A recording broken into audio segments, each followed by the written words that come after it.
दोस्तों जय श्री कृष्णा, राधे राधे। स्वागत है आपका हमारे YouTube चैनल दर्पण ज्ञान की गंगा में। दोस्तों आपसे हमारा हाथ जोड़कर अनुरोध है कि अगर आपने हमारा चैनल सब्सक्राइब नहीं किया हो तो कृपया कर लें।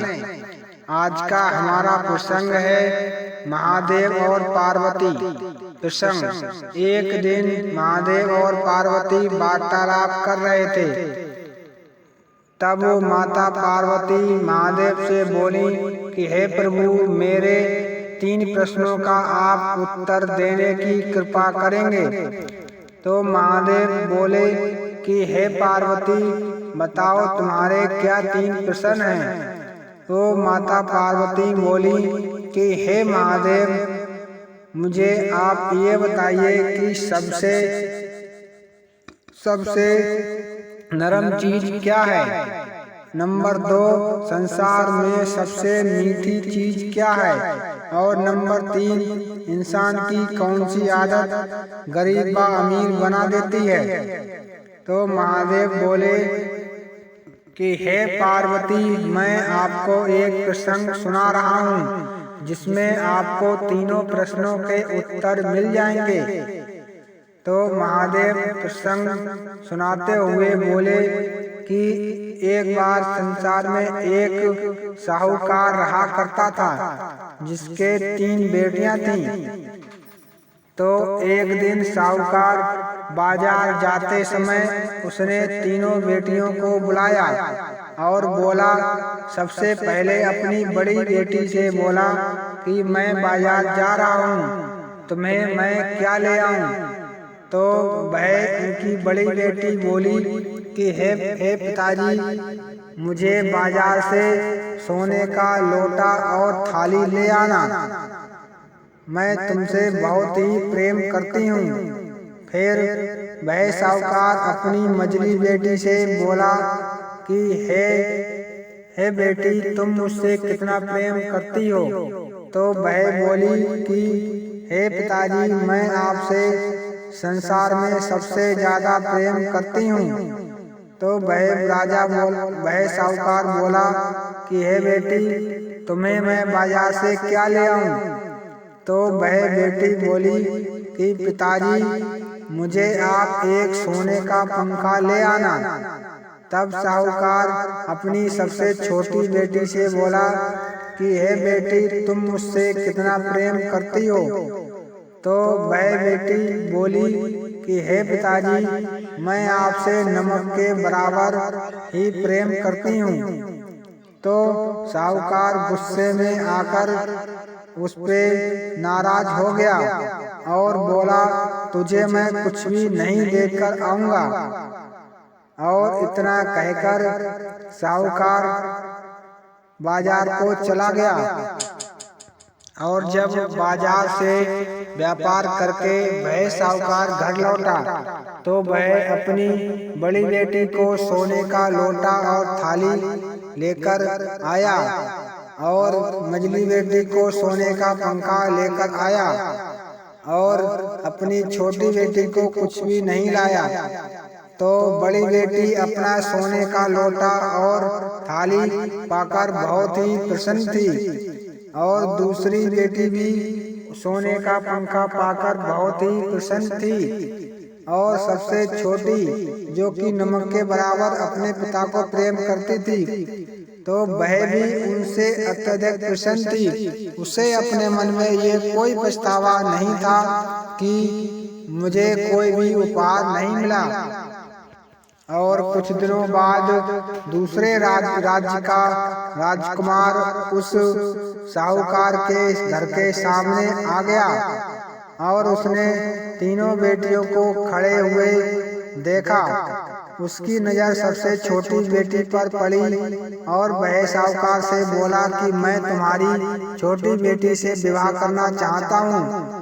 तभी साहूकार बोला कि हे राजकुमार, तुम मेरी छोटी बेटी से, तो वह बेटी मेरी सबसे छोटी है जिसका विवाह मैं अभी नहीं कर सकता।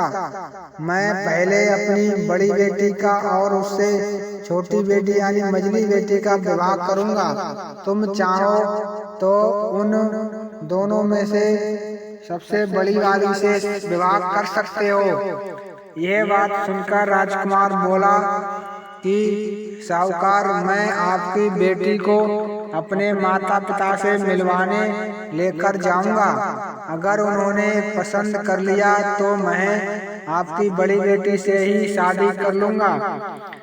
तो राजा राजकुमार की बात में सच्चाई देखकर बोला कि ठीक है, तुम बड़ी बेटी को ले जाओ। और ये कहकर साहूकार ने राजकुमार के साथ अपनी बड़ी बेटी को भेज दिया और राजकुमार अपने महल में ले जाकर बड़ी बेटी को सबसे नरम सोफे पर बिठा दिया और दासी से मीठा शरबत लाने को कहा। और दासी ने मीठा शरबत लाकर उस बड़ी बेटी को दे दिया। तभी राजकुमार ने शरबत पीने के बाद उससे 2 प्रश्न करे। सबसे पहला प्रश्न कि तुमने आज से पहले कभी भी ऐसा शरबत पिया है?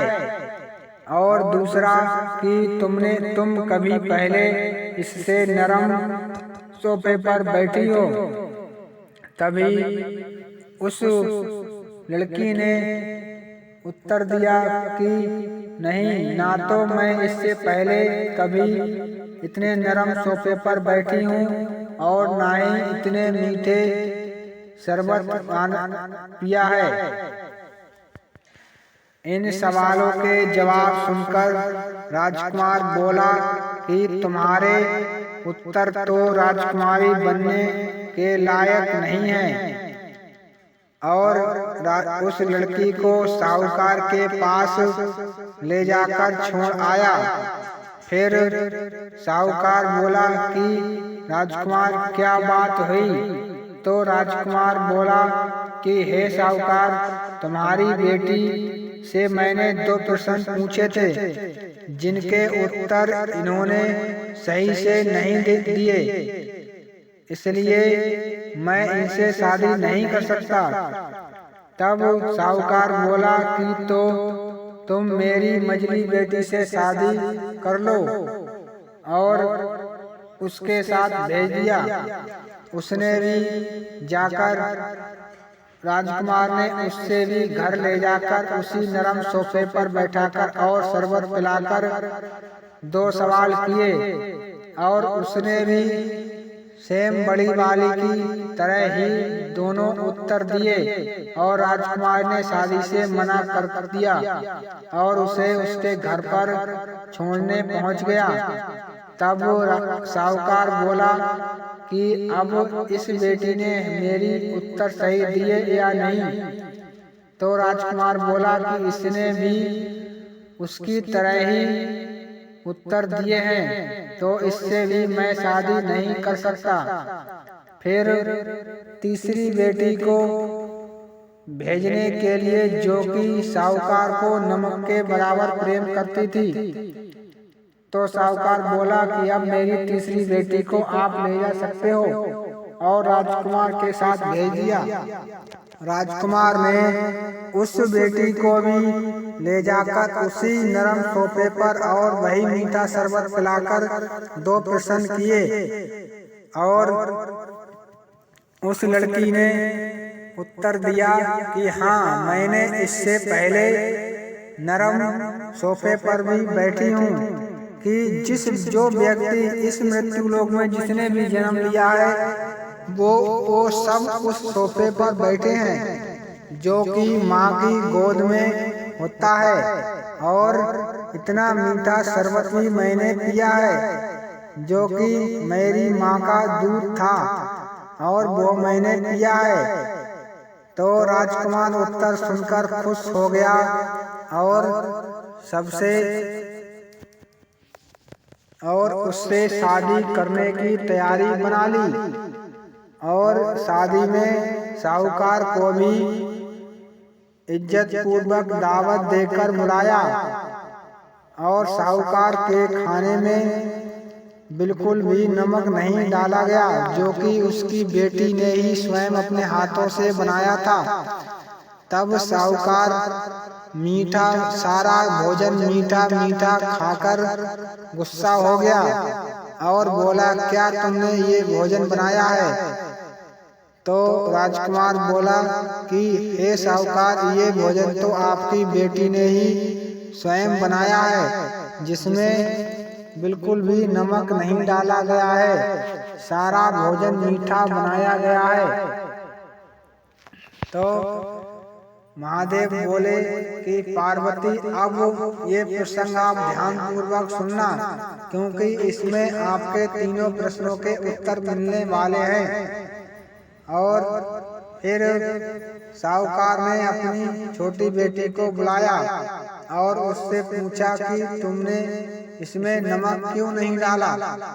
तो वह बेटी बोली कि हे पिताजी, आप स्वयं ही देख लो कि इसमें बिना नमक के कोई भी भोजन स्वादिष्ट नहीं होता।